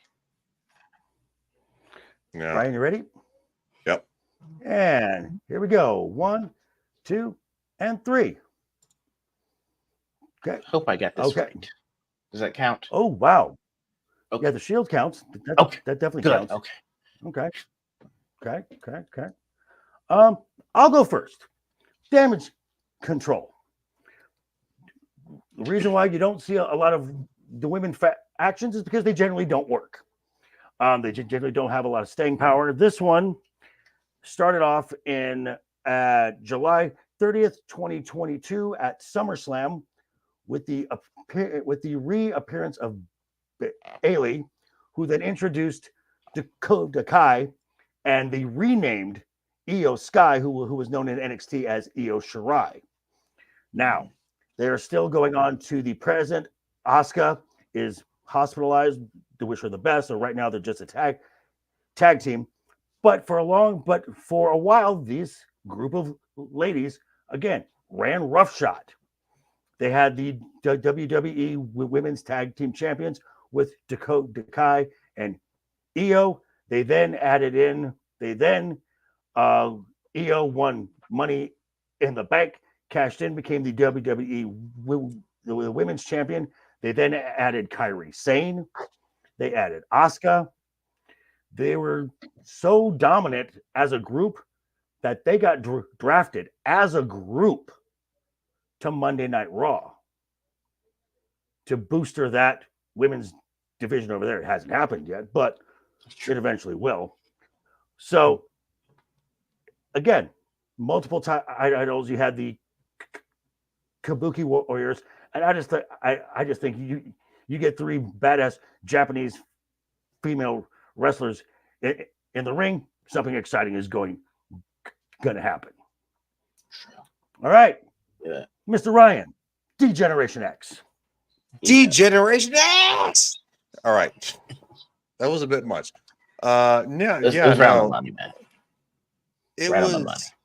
It was literally, they were degeneration. They were degenerates. And they revolutionized a thing. Again, Triple H, Shawn Michaels. It was all the things. because the world was changing. And quite frankly, entertainment was becoming lame and gay. It's kind of weird that entertainment is lame and gay now. But yes, Generation X was that to be something spicy, something to get you behind it, to be a little risque with the ladies. Also, and in today's world, ooh, let's get it ready, sucker. You know what that means. That's all I mean. That's all I need to say. Period. Okay. All right. I like it. LeftEyeEgo, the Shield. Yeah, surprised man. I'm surprised it's this low. That's kind of low, it seems like. When people say low, are you saying that it should be like 5, like above Higher. 5, or it should be higher? Higher. I guess I would, it's 5 Go because on. I have I'll go. reasons. I have reasons for the Okay. for the other 4, but for me, it's when you see them formed. Rarely do I see people that when I see them come out of NXT, I'm like, when I see them as together, it's like, oh, all of them are individual stars, even though they're great together. I like the Shield gimmick on there. They're all great on the microphone, fantastic wrestlers. And I guess it's also great the fact that all 3 of them individually became world champion too. But as a group, it's one of the things that you think that you're going to see that one time and that's it. Sometimes people may go back to being a faction and it's stable for a little while, but it's like, well, hey, enjoy this because it's only going to happen this one time because they're going to be so great individually that they won't necessarily need each other, even if they're great as a group, which is even great that they had that callback years later with Seth Rollins and Roman Reigns to Let Me Be Your Shield and the chair that wound up happening. It's great that you can have a callback from when you were a faction, even though you don't necessarily need to go back to it. So for me, for seeing it what it was when it came out, I was like, wow, this is really great. I know it's going to be something special. It just sucks they're going to have to break up for that to happen. Gotcha. All right. Cool. All right. It's time for our next one.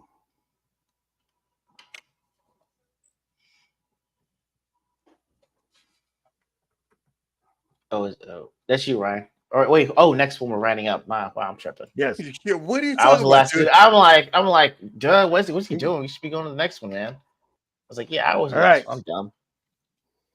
This is our top 4 pick. Yep. Are we ready? I'm ready. And reveal. Okay. Ministry of Darkness, Ryan, please do tell. Well, the Ministry of Darkness was The Undertaker, Viscera, Gangrel. It was Edge and Christian. It was literally everything. And the best part about it is it actually spawned Stone Cold Steve Austin in the mix of that. Because Stone Cold Steve Austin, for the only time that I understand in his career, he saved Stephanie McMahon from being crucified from The Undertaker, the Brood, literally the Ministry of Darkness, which the Ministry of Darkness spawned the Brood, by the way. Stone Cold Steve Austin saved Stephanie McMahon from being the ultimate sacrifice. And then, of course, a little bit later, we're going to get a little bit of some of that, but that's not here or now. The Ministry of Darkness, led by The Undertaker, was so good. It was so very good. And everybody got crucified. It was very good. All right. Ego. The Hardy Boys and Lita, a.k.a. Team Extreme. That's the name I'm looking for. Thank you, sir. I'm just like, I know they had a name when the 3 of them together, but yes, I'm not. What? All I'm saying is, I'm saying for she's the the manager, period, dude. She could also wrestle, and she had the moonsault. What? She was not just a LA. Yeah, she could actually wrestle. She had the sweet All right. moonsault. And again, I'm juxtaposing Lita's involvement against the broad panties match and the pillow Royal Rumbles that we've seen prior. To have someone like, oh, she can actually wrestle. Oh, snap, she's actually got a decent moonsault. It got better over time. And she wound up actually being world champion. And for that to have Matt and Jeff Hardy, who were doing things that I hadn't seen that weren't luchadors at this time, like the Swanton Bomb. I have tried that so many times on my trampoline when me and my brothers were younger, trying to mimic this move because it looked so cool for what it was. I mean, it was edgy, it was extreme. It kind of took in the fact that it's kind of borrowing a little bit from the X Games, which were becoming bigger around that time. It was, seemingly death-defying stunts, which they were all about doing, and it led us to one of the best extreme spots I've ever seen with the TLC, which is Edge spearing Jeff Hardy to hell from the top of a ladder. And so I don't think you get the TLC matches, and I don't think you get them to be sold as well with those spots without the Hardy Boys, aka Team Extreme, with Hardy Boys and Lita. I'm sorry, I have a question. Yes. When did Lita wrestle Edge? Come on, dude. She didn't have to wrestle. No, She was a part of the group. I got fucking part of the group. lambasted last week. When did Lita wrestle Edge? That one time, man. I'll send you the clip, okay? It was a Swanton Bomb off the top rope. Huh? No, that doesn't count. It doesn't count. When do we crucify you? That is a stable. She wrestled. She was a part of the group. That's a faction. That is a faction. And they wrestled. You did it because one of them was all right. Well, then was a valet that didn't wrestle. Hold the fuck on. Then I'm actually fucking protesting this bullshit because, quite frankly, we have not established what a faction is. And yeah, we did. Yeah, we did. Oh, yeah, we did. Totally did. So it's two women, two men, and a woman. No, we said we were okay with that as long as they were wrestling. Three in-ring talent. Yeah, three in-ring talent. She was not a part of in-ring talent. I said she was a manager for the majority of the part. No, she was not. No, she didn't. No, she was not. No, she was not.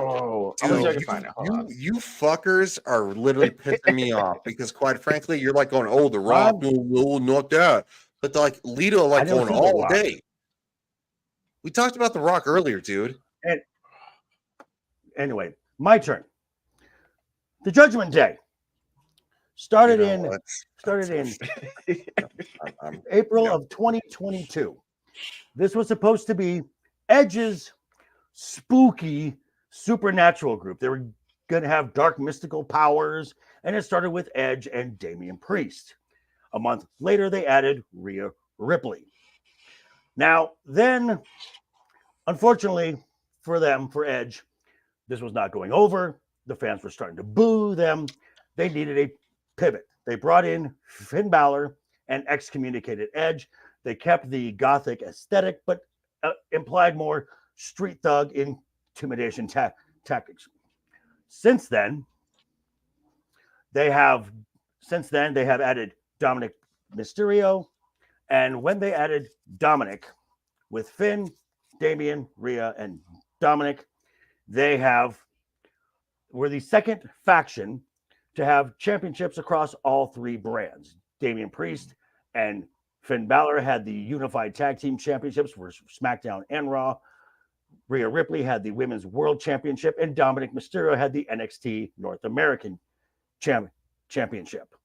Since then, obviously, Damian and Rhea are gone. They have added Carlito, Jade McDonough, and Liv Morgan.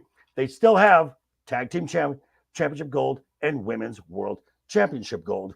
They have been around, like I said, for 2 years. For the last year and a half, they have been the top story on the #1 flagship show for the company.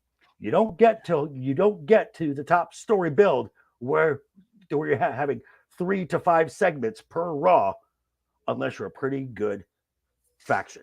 So the Judgment Day is one of the best actions. Nice. All right. And You we'll go ahead. come I guess next one it's here. me and you the rest of the way. It looks like it, dude. Also, I think StreamYard's been really screwy lately. I have no idea. Like, I'm having trouble actually logging on sometimes. Like, my camera and microphone are out, even though I just turned both of them on. So, hopefully, Ryan can get back on. Oh, okay. And got it ready when Let me you know are, sir. when you're ready. Okay. Okay. Here we go. And Heart Foundation 97. Okay, very nice. Okay, you got the Heart Foundation as well. Yes. Cool. So I will say, go ahead. No, go and start. Say the main thing for me was for the Heart Foundation was the aesthetic that they had.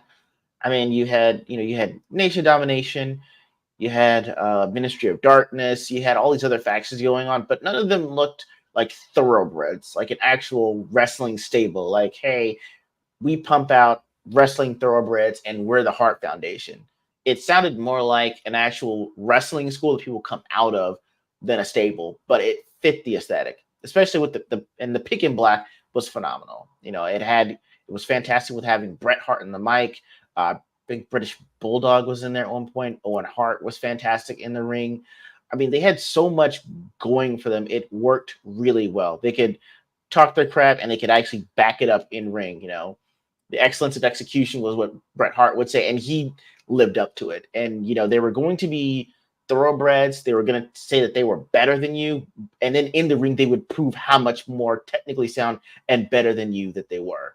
So I mean, with how well put together they were, and I'm not sure if it was seemingly overnight that they built the stable this way or not, or just that everyone meshed well. It just looked so perfectly in sync, like they didn't have to rehearse any lines, that they could just go and in a moment's notice turn it from I'm on the mic to in the ring at a moment's notice, and there's no drop off. So for me, like, that's why they're so high on this list. Gotcha. Okay. Team Extreme. We're almost there, Ego. So the Hardy Boys and Lita. My favorite wrestler of all time is Jeff Hardy. Oh, okay. Wow. And again, that's from the Attitude Era, folks. Yes. Wow. I actually like stuff. That is surprising. Attitude Era. I know, right? Okay. So the Hardy Boys. So then you've got the Hardy Boys doing this maneuvers that are just beyond human. And then you had this luchador Essa Rios come in, and he had this girl with the fiery red hair, the big tattoo, who did a better moonsault than he did. And all of a sudden he starts beating the crap out of each other. And I remember saying, because I was watching it on Raw, I said, and I hope the Hardys, and I'm like, oh, come on, Matt and Jeff. And they did. And then you got Team Extreme. This revolutionized the mixed tag match, where they had feuds with the likes of TNA, Test, Albert, and Chris Stratus. They would have feuds with the Dudleys, and the Dudleys would have Stacy Keibler with them. So there was, or you would have Edge and Christian with Jacqueline.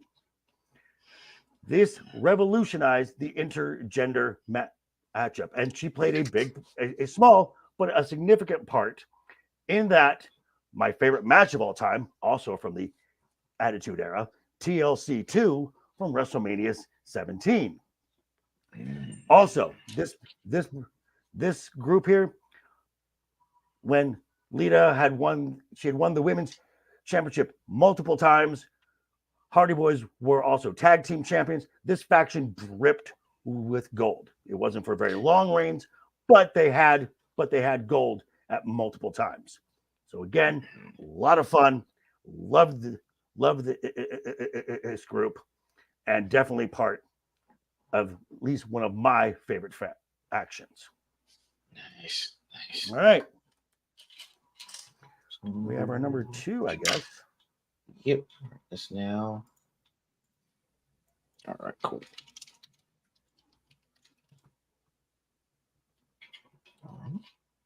Actually, I'm going to do this here.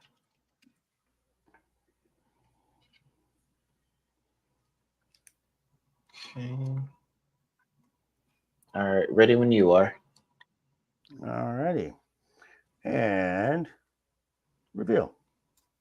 Oh, Ooh, nice. EX. All right. Okay. Let me scroll this up here. My friend, you go first.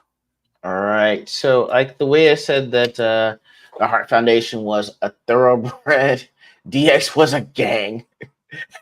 And once you were in, my friend. And everyone knows that it was the Hart Foundation, Bret Hart saying that Triple H, Shawn Michaels, and the rest of those guys were a bunch of degenerates. Then they come out to call themselves Degeneration X. The thing is that I weirdly thought that I was in Generation X because I'm like, hey, I think I know, and that was the weird thing is that kids that I guess technically millennials wanted to be in Generation X because it was now cool, and people that were in Generation X was like, we've been cool. Now you actually are put on notice, and the whole world can see. I love the antics, and for me, being a homeschool kid who was like, hey, we're watching Little House on the Prairie, and then maybe Good Times. Or I know it's a whole thing. And so me and Johnny Douglas have to get together and talk about the homeschool life. But for all those things, you don't really have anything to relate to your friends about at all. But at 8 o'clock when Raw came on, you had something to talk about with your friends, and you could all talk about the antics that these guys got into that you weren't allowed to do. And so, run from trying to do the promo with Road Dogg and Billy Gunn to tell everyone just run around just chopping things, random things saying suck it. And for all the answers that they had, for all the funny skits that they did, and for the fact that they could all have in-ring wrestling talent, especially with China. You're like, I don't know how it's going to work, but she could actually go toe-to-toe with the guys. She was funny when she needed to be, because that big boss man impression was hilarious. With the 9-6, she threw it up, runs in a circle, like, I don't know where it is, and it drops behind her, was hilarious. And I mean, it was led by two guys that are actually best friends, and you can actually see that, they've gone from these guys that were degenerates to people that run the company. And I don't think you would think that in 30 years this would even be possible, that like those guys right there running around and say suck it. Like, yeah, those guys are going to run the company, because for this moment that they caught it, that they were actually in tune with what the fans and the audience wanted, but they actually propelled it and said, hey, this is as a company how we can move forward, not just hold on to the glory for ourselves, but actually push the next guys and actually propel this thing another 30 or 40 years and not be stuck at a certain point. So I think that's the biggest thing for me with this stable, is that it produced two of the guys that run this entire thing. And I have no idea what would happen if Triple H retires and does nothing, or if Shawn Michaels' back is so bad that he's done like some wrestlers that have actually ended their lives for pain that is this intolerable. So to see, Gotcha. Like I said, that's after watching Iron Claw and seeing what their lives could have been, to seeing this is nothing short of phenomenal. So that's why I've got him at number 2 all time. All right. My number 2, Sierra, Hotel, India, Echo, Lima, Delta, Shield. When they hit the scene in November of 2012, no one saw them coming at all. You had 3 guys from NXT. And this is, again, why you create a faction, is to lift individuals up to get them to that star place while accentuating their strengths, hiding their weaknesses. Roman Reigns was shit on the mic at that time. So if you want to make him a star, what do? You put him in a group where he doesn't have to talk at all. because you have Dean Ambrose, who was a great talker. You have Seth Rollins, the great in-ring worker, and Roman hits the big fancy big power spots. So it's a perfect blend. Now, a lot of folks don't know this, but from December of 2012 through May of 2013, they never lost. Wow. Never lost. A 6-month streak, never losing a match. And as was said earlier, it produced multiple championships. After they broke up as individuals, they officially broke up in 2014. So factions, with very few exceptions, don't last very long. They are meant to accentuate talent and then send them off into the real world. With Roman Reigns, they should let him cook a little more. I'm just saying, because then we had the big dog. So we are ready for our number one. Yes. I'm ready when you are, good sir. Give me 1 second. All right. 1, 2, 3, reveal. Yeah. Knew it. Boom. The Bloodline. Man. The number one story in the entire company. And it didn't start when Roman Reigns captured the Universal Championship. It started almost a year later. Yeah. It started in July of 2021 when the Usos joined Roman, when Jimmy finally joined the fold with Jay and Roman to create this group. And again, since then, the run speaks for itself. Roman, 1,316 days as Universal Champion. The Usos, the Unified Tag Team Champions, for 622 days. The first faction to hold titles across all three brands, because Solo Sikoa, very early on when he debuted, was also in NXT and was the North American champion down there. First faction to hold titles across all three brands. And again, this is still the biggest story that the company is telling, and it's still going on. And it could go on for years, because there's a lot of Samoans and Tongans and whatnot. So, Ego, your thoughts on this? I honestly, I did this list maybe 2 or 3 times, and each time I did, I kind of went from 10 to 1, and I wound up with either DX being 1 or Bloodline being 1, and in the end, I think that the Bloodline is going to be 1, just because it's so simple in the name that it's the Bloodline, and because most of them are related. And you're like, okay, is it a bloodline? No, not most of them. Yeah. They're all related. That's what I'm saying. Yeah, that's what I thought. Most of them, I know all of them related. So the thing that gets me is the fact that like it works on 2 fronts. Because if you're telling me like, hey, what are you talking about? We got champions in NXT, SmackDown, and Raw right now. What do you mean? Like, is a bloodline that way? No. Also, we're all related. Oh, also we're having multiple titles in the same brand that we're on right now. You're like, it's inconceivable to an extent until you see them wrestle. And you're thinking there's a reason that they have this gold and it's on them. And even as I guess to me, I thought they were a heel faction at that point, that year in, once they got Paul Heyman on the mic with them. I don't know if they were a heel faction, but them working as it was right. Yeah. Okay. Just so you know, the Bloodline has always been a heel faction. There was there was a 6-month arc with Sami Zayn in there where they were starting to get over with the fans, and the fans were starting to really cheer them. But then when they betrayed Sami and kicked him out, that was a definitive reminder. This is an evil heel faction.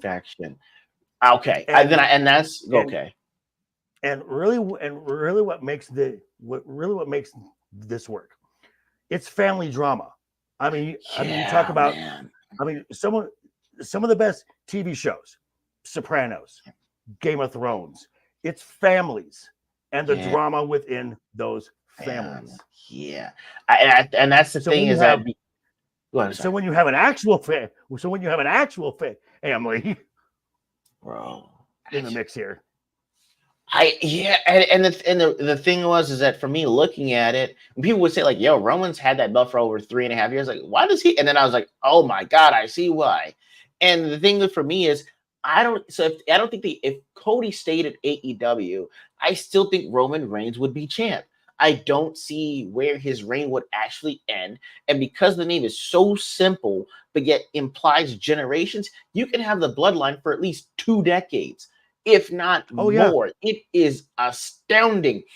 I guess to me, the only thing that's technically missing to me, not that they actually need her, but I would just say put Nia Jax in there to complete the whole thing. I don't know if she really needs it or not, but or Naomi.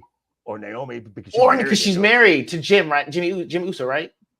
Yep. Yeah, like I'm just like, yo, you should throw one of them in there. Yeah, complete the family. Now it's in-laws. It's even bigger now. So it was undeniable to me for that reason, because this could go on forever as a name, as opposed to the other names, which you might have incarnations, but you're always going to remember the original. This time, someone says a bloodline, you're like, yo, which one are they up to now? So it was undeniable. They got to be number one for me. Gotcha. Absolutely. All right. So, in a 2-way tie for 3rd place with 15 points, we have the Shield and Team Extreme. Oh, wow. Okay. And number 2 with 18 points, Generation X. Makes sense. And number 1 with 20 points, get those hands up, the Bloodline. The Bloodline. That was awesome. So, I guess we'll go between the two of us. So, Ego, what do you got coming up? All right. So, guys, still working on this video is a little more challenging than I thought it was going to be, but I'm still in the editing process. Hopefully, I'll have it finished soon. But Shiro and I will be doing our Ordinary Games this Sunday at 5 p.m. Central. Hear how I had to lead us out of a corn maze in 100-degree weather in Texas for 3 miles. It's beautiful, guys. That sounds like fun. And are you going to be on Roman's show tomorrow night? I'm sorry. Yeah, I'm on Roman's show tomorrow. Yeah. And I actually got Shiro to join me. Yeah. We're both on tomorrow night for Roman's stream, talking ghosts, goblins, and all the scary stuff.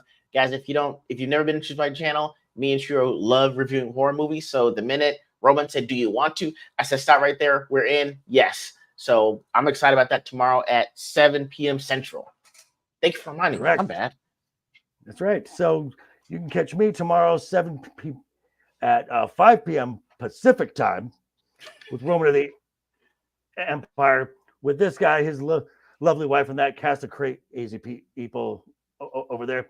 I'll be dropping another video on Friday talking about my thoughts on the upcoming Crown Jewel event. If you check out the links for everyone down below in the description.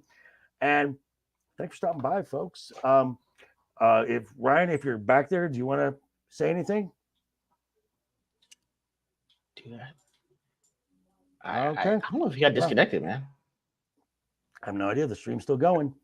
But anyway, folks, until next time, when we will talk about the top 5 worst women's champions. Top 5 worst women's champions. Until then, folks, toodles if you smell.